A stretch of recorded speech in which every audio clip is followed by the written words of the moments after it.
AI ကိုအသုံးချပြီးတော့ TikTok ချော်လုံးမယ်ဆိုရင်တော့ကိုဗီဒီယိုဖန်တီးရတဲ့နေရာမှာနည်းနည်းတက်တာတော့ဒီအခုကျွန်တော်ပြောမဲ့ AI ကတော့ဒီ3ရအလွယ်ကူဆုံး AI ပေါ့နော်အဲ့ဒီ AI ကဘာ AI လဲဆိုတော့ဒီမှာပေါ့နော်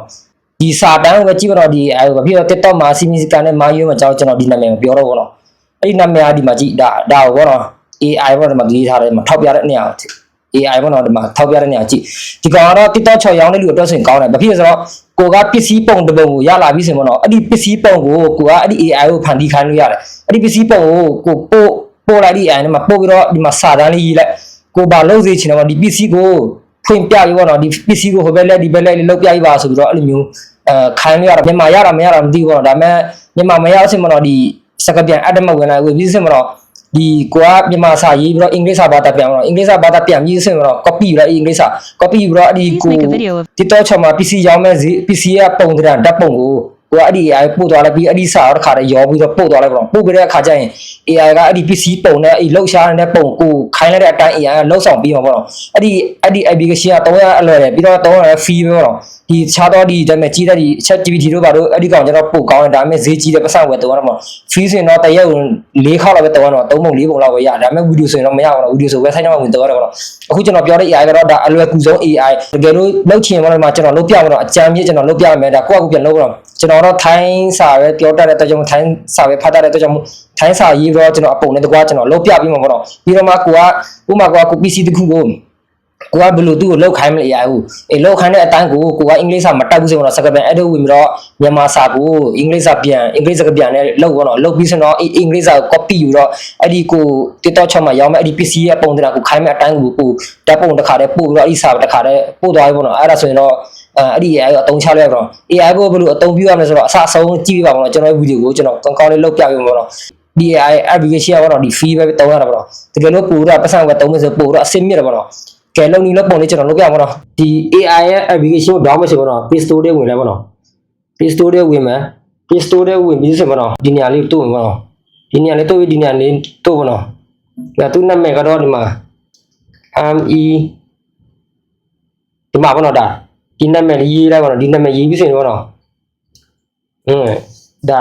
ါဒီနံပါတ်2တစ်ခု down လိုက်ပေါ့နော် down ပြီးရင်ထဲထဲဝင်ဖွင့်လိုက်ပေါ့နော်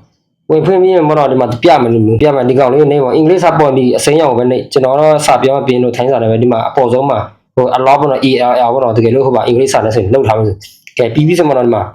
ဒီလိုမျိုးလေးပေါ်မှာတော့ဒီလိုမျိုးလေးပေါ်ရင်ဒီမှာဖွင့်တယ်လို့နေလဲပေါ့နော်နေပြီးရင်ဒီမှာအနီအောင်နေပေါ့နော်အနီအောင်နေလိုက်ပြီးရင်ခဏစောက်ပါကဲပြီးရင်ဒါသူရွေးခိုင်းမယ်အခုမှမရွေးနဲ့ပေါ့နော်အမြောက်လေးကိုတိုးလိုက်အမြောက်လေးဟိုဒီမှာအမြောက်လေးတိုးပြီးဆိုမှတော့ဒီမှာပြန်သွားမယ်နော်အစိမ်းရောင်စာတော့မတူဘူးမလဲအပုံတရံတော့တူပဲပေါ့နော်ကိုဖုန်းမြန်မာစာနဲ့လို့မြန်မာစာလည်းမျိုးပေါ်တော့ပေါ့နော်ဒီမှာနေလိုက်ပြီးရင်ဒီမှာရပြီပေါ့နော်ဒီမှာရပြီ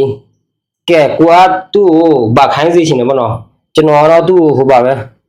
ကျွန်တော်တော့ထိုင်းစာပဲတတ်တဲ့ထိုင်းစာပြီးအင်္ဂလိပ်စာလည်းရမှာကိုဒါကတော့ကိုဓာတ်ပုံတစ်ပုံယူလဲပေါ့နော်ကိုTikTokချမှာကိုကဒီပစ္စည်းကိုရောင်းချင်တယ်ပေါ့နော်ဓာတ်ပုံတစ်ပုံယူရအောင်ပေါ့နော်ကဲရွေးပြီ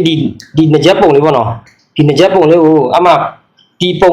ကိုကပစ္စည်းရောင်းချင်တယ်ကွာသူ့ရဲ့လှုပ်ရှားမှုအပုံသေးကိုလှုပ်ရှားမှုဖြစ်အောင်ကိုကပြောပြမှာကျွန်တော်ထိုင်းစာပဲတက်တဲ့ကြောင့်မို့ထိုင်းစာနဲ့အရင်လုပ်ပြမှာတော့ဒါတော့ကျွန်တော်ပြောတဲ့သူဗီဒီယိုဖန်တီးပေးပေါ့နော်ဗီဒီယိုဖန်တီးပေးပါလို့ကျွန်တော်ဒီအပုံတွေကပို့သွားတဲ့ဟာကိုဗီဒီယိုဖန်တီးပေးပါလို့ကျွန်တော်ထိုင်းမျိုးရေးတယ်ပေါ့နော်မကျွန်တော်ပို့သွားလိုက်ပြီဒါဓာတ်ပုံအပုံသေးနော်အပုံသေးကိုအပုံရှင်ဖြစ်အောင်သူကလုပ်ပြပေါ့နော်တကယ်လို့ကိုက TikTok shop မှာ PC တွေပါရောင်းချင်တယ်ပါညာပေါ့နော်အဲ့ဒါကိုကအပုံပစ္စည်းပုံတစ်ပုံရှိမယ်ဆိုရင်ပေါ့နော်ဒီလိုမျိုးဗီဒီယိုနဲ့ဖန်တီးပြရမယ် AI ကိုအသုံးချပြီးတော့ကျွန်တော်ပြတာတော့အကြမ်းမြင်တော့ပဲပြတာပေါ့နော်ဒီထက်သုံးရတဲ့ဟာတစ်ပုံရှိတယ်ပေါ့ AI ကိုအမိတ်ပြီးအသုံးချတတ်ဖို့ဆိုရင်တော့လေးလာရမှာပေါ့နော် AI ကိုအမိတ်ပြီးအသုံးချတတ်မယ်ဆိုရင်ပေါ့နော်ဒါကိုဒီထက်ကောင်းတဲ့ဗီဒီယိုတွေဒီထက်ကောင်းတဲ့ဖန်တီးမှုတွေကိုခိုင်းလို့ရတော့ပေါ့နော်ဒီ AI ကိုအခုဒါဟိုလဲနေပေါ့နော်ခဏလေးစိုက်ပေါ့နော်ဒီမှာလာရပြီမှာခဏပုံသိနော်ဒါပုံရှင်ဖြစ်သွားပြီဒါ TikTok ချက်မှာသလားအပုံသေးကိုအပုံရှင်ဖြစ်သွားပြီသလားဟုတ်လားဟုတ်လားဒီမှာတကယ်လို့ကိုဒေါင်းမစင်မနော်ဒီမှာဒီအဆက်30ကိုနှိပ်လိုက်ဒီအဆက်30ကိုနှိပ်လိုက်အဆက်30နှိပ်ပြီးဒီမှာဒေါင်းလေးရပြီနော်ဒီမှာတကယ်လို့ကိုဒေါင်းမစင်မနော်ဒီမှာအဆက်30လေးရှိသလားဒီမှာအဆက်30တိုးလိုက်ပါနော်ဆက်30တုပ်ပြီးရင်ဒီမှာဒီစာလေးပေါ့မယ်အင်္ဂလိပ်လိုမျိုးဆို accept ပေါ့နော် SA ကျွန်တော်ထိုင်းစာလုပ်ထားတဲ့အတွက်ကြောင့်မို့အဲ့ဒီကောင်နှိပ်လိုက်ပြီးဆိုရင်တော့ဒါဖုန်းထဲမှာဒေါင်းပေါ့နော်နောက်ဆုံးဒါဗီဒီယိုဒီမှာအပုံသေးပေါ့နော်အပုံသေးကိုကျွန်တော်က PC တစ်ခုရောင်းမယ်ဆိုတော့ကျွန်တော်ကအပုံတည်ပဲရှိတဲ့အတွက်ကြောင့်ဗီဒီယိုလေးဖန်တီးခိုင်းတယ်ပေါ့နော်ဒါဗီဒီယိုဖန်တီးခိုင်းလူမျိုးဗီဒီယိုလေးရလာခိုင်းမှာပေါ့နော်ကျွန်တော်ပြောတာကတော့ဒီသူ့အမိတ်ပေးတဲ့တိတ်တော့အစီအမပြေဘူးနော်တိတ်မကြောက်ဘူးပေါ့နော်အဲ့တော့ပဲကျွန်တော်အချင်းချင်းနဲ့သူ့ကိုအမိတ်ပေးပြီးတော့ဒီဗီဒီယိုလေးဖန်တီးပေးပါလို့ကျွန်တော်ပြောတဲ့အတွက်ကြောင့်ဒီလောက်ပဲသူဖန်တီးပြီးတော့ဒီထက်အသေးစိတ်ကြည့်လို့ကောင်းဆိုပြီးတော့ကိုကအသေးစိတ်ကိုပြောပြရမယ်သူအသေးစိတ်သူ့အမိတ်ပေးရမယ်ဒီ AI ကို AI ကိုအမိတ်ပေးမစင်မရတော့တကယ်လို့လူရအပုံတည်မှာဆိုရင်တော့လူရအပုံတည်ဆိုရင်တော့ဒီမှာလူချင်းဖတ်တော့ဘာလို့ဥပမာကဒီစော်တရားကိုဒီစော်တရားပုံနဲ့ကိုပုံနဲ့တွဲပြီးတော့ဖတ်မဲ့ပုံလို့ဘာလို့လှုပ်စင်လှုပ်ပြီးစမှဒီမှာသူရဲ့ feature တွေတပုံရှိတယ်ဒီအောက်မှာဒါပါဇက်ချင်းဒီလုံးကြီးမှာဘာညာပေါ့အကုန်ရှိတယ်ပေါ့နော်ဒီမှာဘယ်လိုလုံးနဲ့ကာလာပဲညာတုံးရလဲလွယ်တယ်တုံးလဲကောင်းတယ်ပြီးတော့လဲ free ရတယ်ပေါ့နော်ဒီမှာသူကအပုံတေကနေအပုံရှင်ဖြစ်သွားမှာဒီ TikTok 6လောက်တဲ့လူအတွက်ဆိုရင်တော့ပိုကောင်းတယ်ပေါ့နော် TikTok 6လောက်တဲ့လူအတွက်ဆိုပိုကောင်းတယ်ဒါကကျွန်တော်ပြတဲ့အတိုင်းပဲ line နေကြည့်ပေါ့နော်ကိုယ့်ရဲ့ဖုန်းမှာဘယ်လိုလာမှာပေါ့နော်